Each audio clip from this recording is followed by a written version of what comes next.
Hi, in this tutorial I am going to give very brief explanation on CAN frames.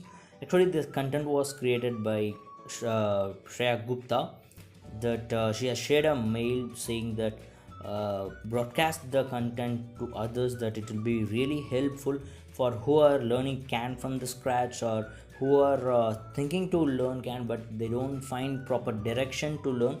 And also, if you want to do some basic brush up, it will be very helpful. Before that, if you want to join in our WhatsApp group or Facebook, or even if you want to follow us in Insta, you can just find the link in the description, or you can search this name so you can easily find. Okay, so without wasting much delay, okay, so this is what the content shared by Shreya.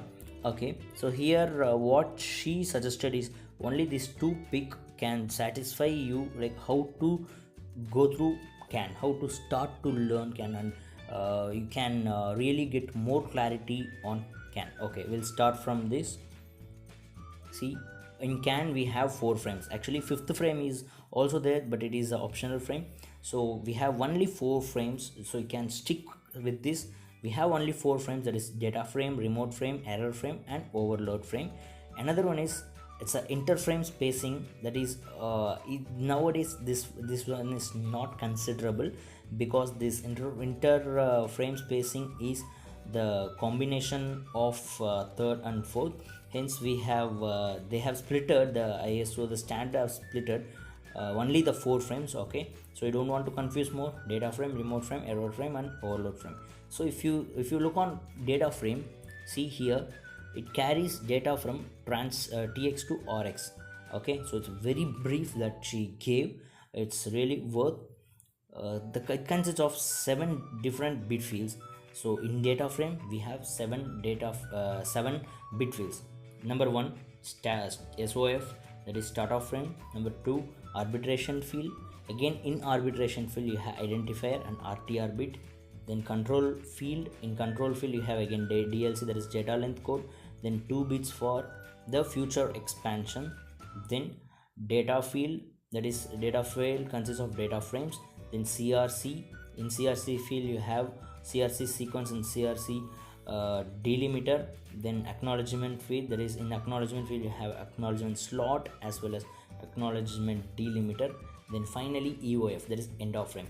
So these are all the 7 fields what data frame consists. The second frame, if you look on the second frame, it is a remote frame. In remote frame it's not so much difficult. You just remove the data frame that is contains a remote frame. So in remote frame you have only 6 fields, so 6 bit field. So that is starting with SOF, that is start of frame, till EOF, whatever you have seen in the same data frame. But instead of data, here you didn't have anything, that is null. This is all about data frame and remote frame. Now error frame and overload frame. See, if you look on error frame, it consists of only 2 different fields. One is error flag and another is error delimiter.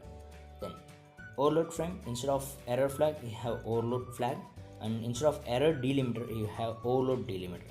So only these are all the frames that you have to focus on CAN. There is no more.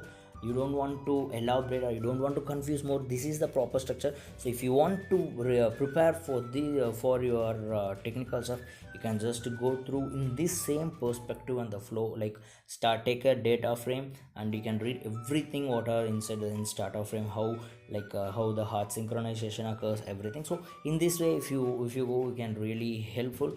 And she also requested to broadcast this in our channel.